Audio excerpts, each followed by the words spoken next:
تصور کریں تاریخ کے ایک ایسے زبردست عالمی بھونچال کا جہاں دنیا کی سب سے بڑی سپر پاورز کے محلات دراریں کھا رہے ہوں اور ہزاروں سال سے جلتی ہوئی مقدس آگ اچانک بجھ جائے۔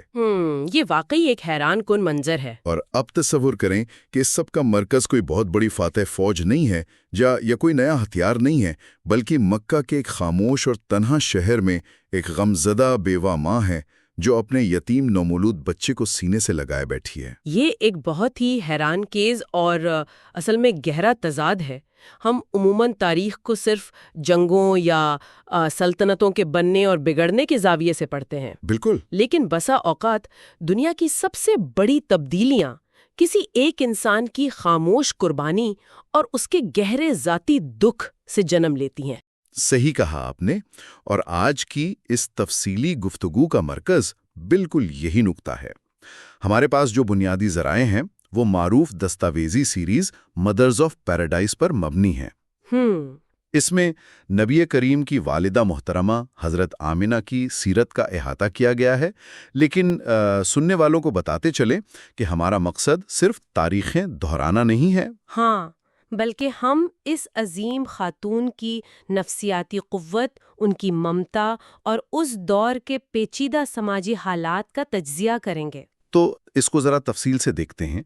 اگر ہم اس کہانی کے بالکل آغاز پر جائیں تو 6 صدی عیسوی کے مکہ کا نقشہ ابھرتا ہے۔ یہ وہ دور تھا جسے تاریخ میں دور جاہلیت کہا جاتا ہے۔ بالکل، اور اس لفظ جاہلیت کو تھوڑا سا سمجھنے کی ضرورت ہے۔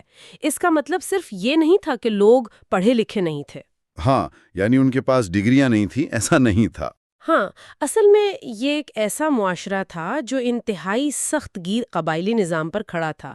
طاقت، خون کے رشتے اور انتقام اس معاشرے کے بنیادی ستون تھے۔ خواتین کے حقوق نہ ہونے کے برابر تھے، اور اخلاقی گراوٹ عروج پر تھی۔ صحیح، لیکن اس گھپ اندھیرے میں بھی کچھ قبائل اور گھرانے ایسے تھے جو اپنی شرافت اور اصولوں کی وجہ سے ایک الگ پہچان رکھتے تھے۔ اور یہیں سے سیدہ آمنہ کی کہانی شروع ہوتی ہے۔ ذرائع بتاتے ہیں کہ ان کا تعلق قریش کے انتہائی محترم قبیلے بنو زرع سے تھا۔ ان کے والد وہب بن عبد المناف اپنے قبیلے کے سردار تھے، اور والدہ برہ تھیں۔ حیرت کی بات یہ ہے کہ اس انتہائی کٹھن اور بگڑے ہوئے ماحول میں بھی ان کا گھرانہ اپنی پاکیزگی اور بلند اخلاق کے لیے پورے مکہ میں مثال سمجھا جاتا تھا۔ یہ ایک بہت اہم سماجی پہلو ہے۔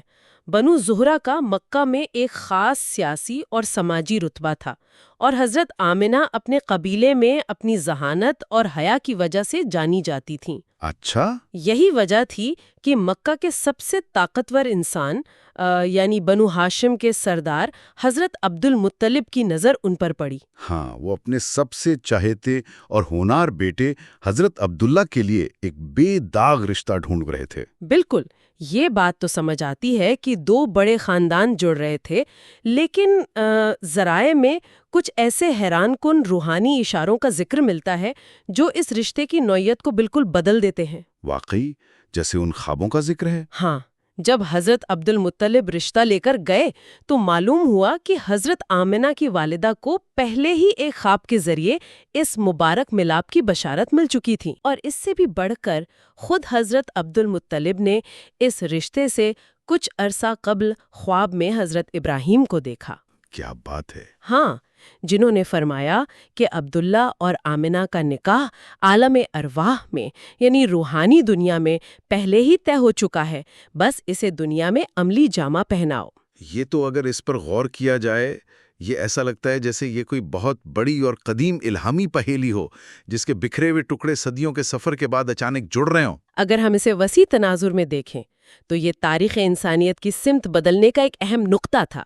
آپ صدیوں پہلے کی وہ دعا یاد کریں۔ ہاں، کعبہ کی تعمیر کے وقت کی۔ بالکل، جب حضرت ابراہیم اور حضرت اسماعیل کعبہ کی دیواریں اٹھا رہے تھے، انہوں نے دعا کی تھی کہ انہی میں سے ایک ایسا رسول بھیج جو تیری آیات کی تلاوت کرے۔ یہ تمام روحانی اشارے اسی دعا کی قبولیت تھیں۔ شادی کے بعد اس گھر میں غضب کا سکون تھا، اور پھر وہ خبر آئی جس کا ذکر ذرائع بڑی خوبصورتی سے کرتے ہیں، یعنی سیدہ آمنہ کا امید سے ہونا۔ لیکن یہیں پر تاریخ کا ایک انتہائی دل خراش موڑ آتا ہے۔ جس گھر میں خوشیاں جمع ہو رہی تھیں اسے اچانک سب سے بڑے امتحان کا سامنا کرنا پڑا۔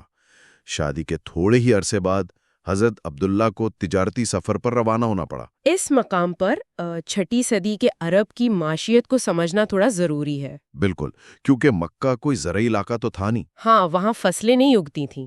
اس شہر کی پوری معیشت کا انحصار ان بڑے تجارتی قافلوں پر تھا جو شام اور یمن کی طرف جاتے تھے۔ اور یہ سفر مہینوں پر محیط ہوتے تھے ویسے۔ صحیح کہا، اور راستے میں بیماریوں اور لٹیروں کا شدت خطرہ رہتا تھا۔ یہ کوئی عام سفر نہیں تھا۔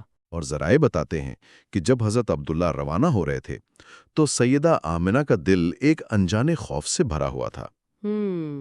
ذرا تصور کریں اس طویل انتظار کا، ہفتے مہینوں میں بدل گئے، اور پھر وہ دن آیا جب قافلہ واپس لوٹا۔ پورا شہر تو خوشیاں منا رہا تھا، لوگ گلے مل رہے تھے، لیکن حضرت عبداللہ اس ہجوم میں کہیں نہیں تھے۔ وہ انتہائی ہولناک لمحہ تھا۔ قافلے والوں نے بتایا کہ واپسی کے سفر پر مدینہ کے مقام پر، جسے اس وقت یثرب کہا جاتا تھا، حضرت عبداللہ شدید بیمار ہو گئے تھے اور سفر کے قابل نہیں رہے تھے۔ ہاں، اس لیے انہیں ان کے نانیحال بنو نجار کے پاس چھوڑ دیا گیا تھا۔ یہ سنتے ہی حضرت عبد المطلب نے اپنے بڑے بیٹے حارث کو مدینہ بھیجا۔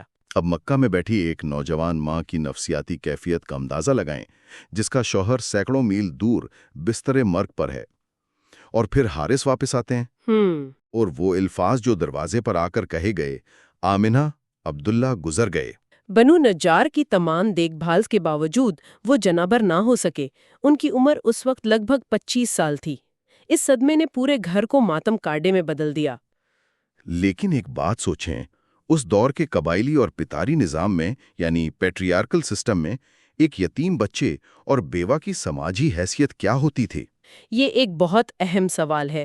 اس وقت کے عرب معاشرے میں انسان کی بقا اور تحفظ مکمل طور پر اس کے باپ کی طاقت سے جڑا ہوتا تھا۔ تو یتیم ہونا یہ تو ایک بہت بڑا خطرہ تھا۔ بالکل، یہ صرف دکھ نہیں بلکہ سماجی اور معاشی کمزوری سمجھی جاتی تھی۔ باپ کے بغیر بچہ بالکل بے آسرا تصور ہوتا تھا۔ یہ سوچ کر ہی دل کانپ جاتا ہے کہ جب اس ماں نے سوچا ہوگا کہ اس کا بچہ کبھی کسی کو ابا نہیں کہہ سکے گا۔ لیکن یہیں سے سیدہ آمنہ کی عظمت ابھرتی ہے۔ انہوں نے ماتم یا ویلا کرنے کے بجائے، جو اس دور کی روایت تھی، بالکل، انہوں نے ایک بے مثال نفسیاتی اور ایمانی ہمت کا مظاہرہ کیا۔ یہ ان کے کردار کی پختگی تھی۔ انہوں نے اپنی اس محرومی کو اللہ کی رضا سمجھ کر قبول کیا۔ وہ جانتی تھیں کہ ان کے پاس جو امانت ہے وہ عام بچہ نہیں ہے۔ صحیح۔ انہوں نے اپنا حوصلہ نہیں ہارا اور پوری توجہ اس الہی امانت پر مرکوز کر دی۔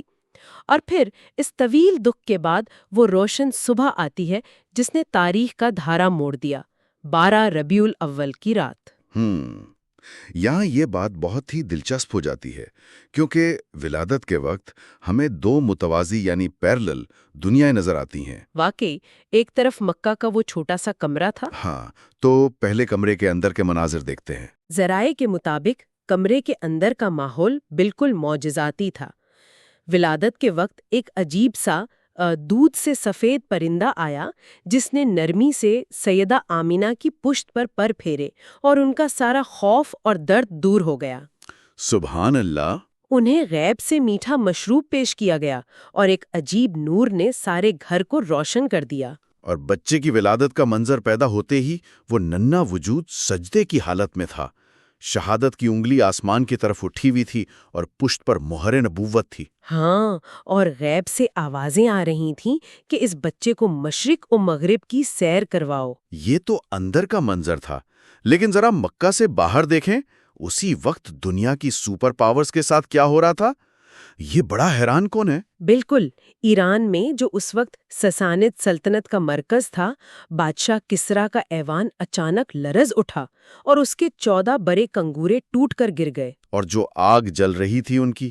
ہاں، فارس میں آتش پرستوں کی وہ مقدس آگ جو 1000 سال سے مسلسل جل رہی تھی، وہ اچانک بجھ گئی اور مکہ میں کعبہ کے اندر رکھے بت اوندھے منہ گر گئے۔ ذرا یہاں رکتے ہیں۔ اس ایوان کسریٰ اور آگ کے بجھنے کو اگر آج کے دور سے تشبیہ دی جائے تو یہ کیسا واقعہ تھا؟ اگر ہم آج کے سیاق و سباق میں دیکھیں تو سسانید سلطنت اس دور کی سپر پاور تھی۔ کسرا کا محل آج کے وائٹ ہاؤس یا کریملن جیسا سمجھ لیں۔ اچھا، یعنی ان کی طاقت کی علامت۔ بالکل، اور 1000 سالہ آگ ان کے مذہبی نظام کا مرکز تھی۔ ان دونوں کا ایک ساتھ ٹوٹنا اور بجھ جانا کوئی ماحولیاتی واقعہ نہیں تھا، یہ ایک بڑا سیاسی اور نظریاتی زلزلہ تھا۔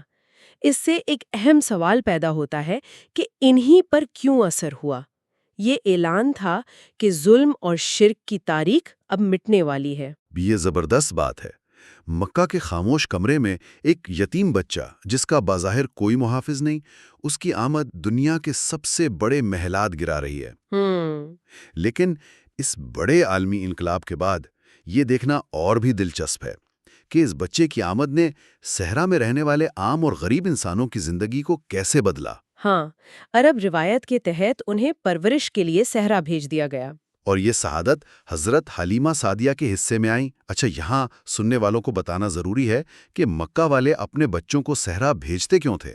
دیکھیں، مکہ ایک گنجام آباد تجارتی مرکز تھا، وہاں بیماریاں جلدی پھیلتی تھیں اور صحرا کے لوگ خالص اور فصیح عربی بولتے تھے، تو قریش چاہتے تھے کہ ان کے بچے صحت مند فضا میں پلے اور بہترین زبان سیکھیں۔ لیکن جب حلیمہ سعدیہ آئی تھیں تو ان کے حالات تو بہت خراب تھے۔ واقع وہ جس قبیلے بنو سعد سے آئی تھیں وہاں شدید قحط تھا۔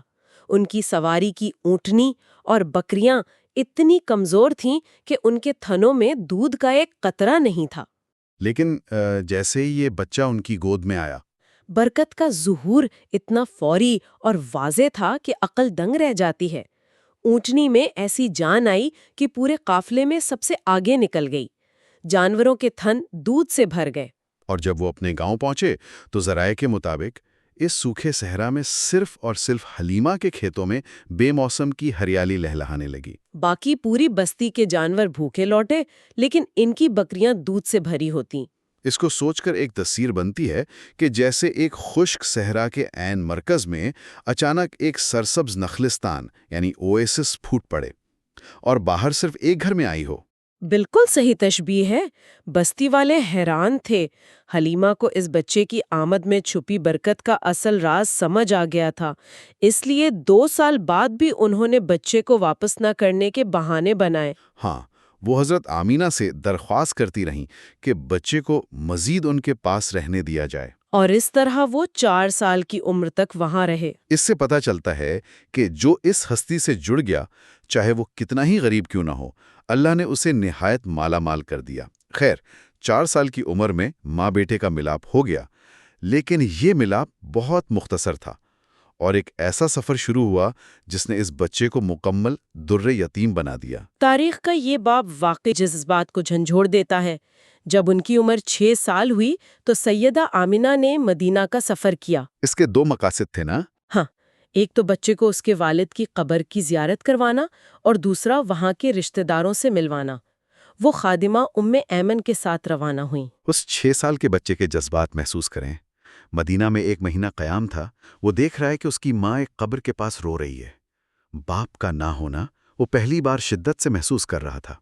اور واپسی پر مقام ابوا آیا۔ وہاں سیدہ آمینہ کو شدید بخار نے جکڑ لیا۔ سفر کی تھکن اور صحرا کی گرمی نے ان پر اثر کیا اور ام ایمن نے گھبرا کر انہیں درخت کے سائے تلے لٹایا۔ ننھا محمد اپنی ماں کے سرہانے بیٹھا تھا۔ سیدہ آمینہ جانتی تھیں کہ ان کا وقت آ گیا ہے۔ اس درد میں بھی انہوں نے اپنے بیٹے کو دیکھ کر جو آخری الہامی الفاظ کہے وہ ہمیشہ یاد رکھے جائیں گے۔ انہوں نے کہا، اگر میرا خواب سچا ہے تو تمہیں اللہ عظیم نبی بنائے گا۔ ہر جاندار کو موت آنی ہے، میں بھی مر جاؤں گی، مگر میرا نام ہمیشہ زندہ رہے گا، کیونکہ میں نے ایک پاکیزہ بچے کو جنم دیا ہے۔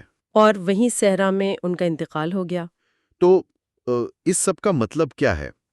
اس بچے کے دکھ کو سوچیں۔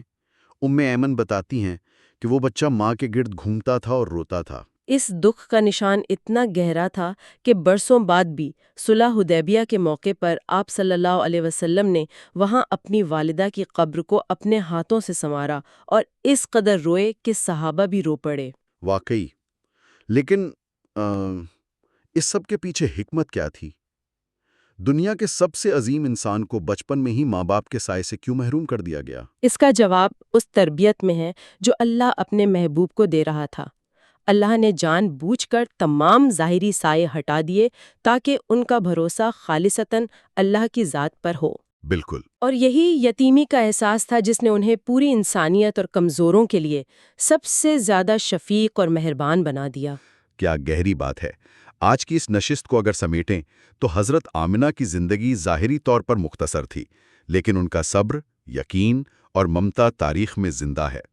عظیم ہستیاں اکثر دکھوں کی بھٹی سے گزر کے کندن بنتی ہیں، صحیح، عظیم مقاصد کے لیے عظیم ذاتی قربانیاں دینی پڑتی ہیں۔ اور اس سب کو سننے کے بعد ایک زبردست خیال ذہن میں آتا ہے جسے سب کو سوچنا چاہیے۔ وہ ہستی جو تمام جہانوں کے لیے رحمت اور شفقت کا استعارہ بنی، اس کی بنیاد میں ان کی ماں کا خالص پیار اور اس کے فوری چھن جانے کا شدید دکھ شامل تھا۔ تو کیا ہم نے کبھی غور کیا ہے کہ بعض اوقات ہماری زندگی کے سب سے گہرے دکھ اور محرومیاں ہی ہماری سب سے بڑی طاقت اور دوسروں کے لیے سب سے بڑی ہمدردی کا باعث بن جاتے ہیں؟